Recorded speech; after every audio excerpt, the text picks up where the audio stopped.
Hey guys! So, you've probably heard of the obesity epidemic, right? I mean, it's been ravaging our country for several years. And you're thinking, okay, I know Americans like to eat, but is there more to the story?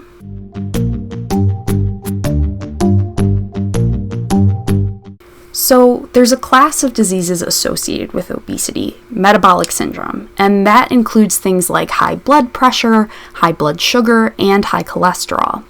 The problem is not obesity itself. It's the risks that metabolic syndrome puts you at for things like heart disease, stroke, type 2 diabetes. This is a widespread problem. 1 in 3 Americans are affected by metabolic syndrome.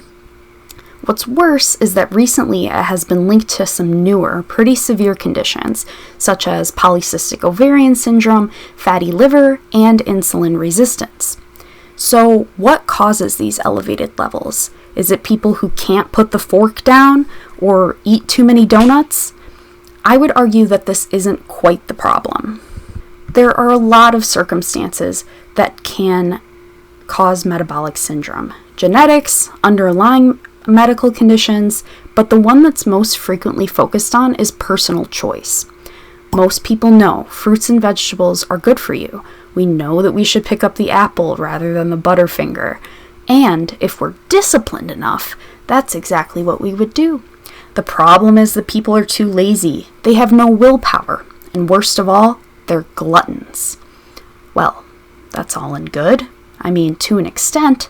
For me, a suburban Michigander, trip to the grocery store involves choosing between the bag of organic lettuce and the box of Little Debbie's. And I pick the lettuce. Mostly. But imagine if your grocery store trip consisted of only bagged and prepackaged foods. No veggies, no fresh red strawberries, just chips and candy and soda. For people living in urban areas, this is often what getting groceries looks like. Now hear me out. I know it's easy to say, well then, just drive to the grocery store. But consider this. If I'm working 2 or more jobs and I have to put food on the table, am I going to choose between 2 Happy Meals or driving at least 15 minutes to buy food that I will then have to prepare and cook? What if I don't have a car? What I've just described is called a food desert. This is a neighborhood which lacks access to healthy, affordable, nutritious food. Just to be clear, I'm not arguing that it's impossible to eat healthy if you live in an urban area, but I am recognizing that there are hurdles involved that will result in higher rates of metabolic syndrome in low-income areas. In fact, a 2018 study found that people living in food deserts had a higher prevalence of hypertension, higher fasting glucose, and a higher BMI than those who did not. The only problem with the definition of food deserts that I just gave you is that it leaves out one crucial piece of this phenomenon: race. A 2008 study found that neighborhoods of color, particularly Black neighborhoods, are most often affected by food deserts. This research revealed that non-white residents were much more likely to be impacted by food deserts than white residents.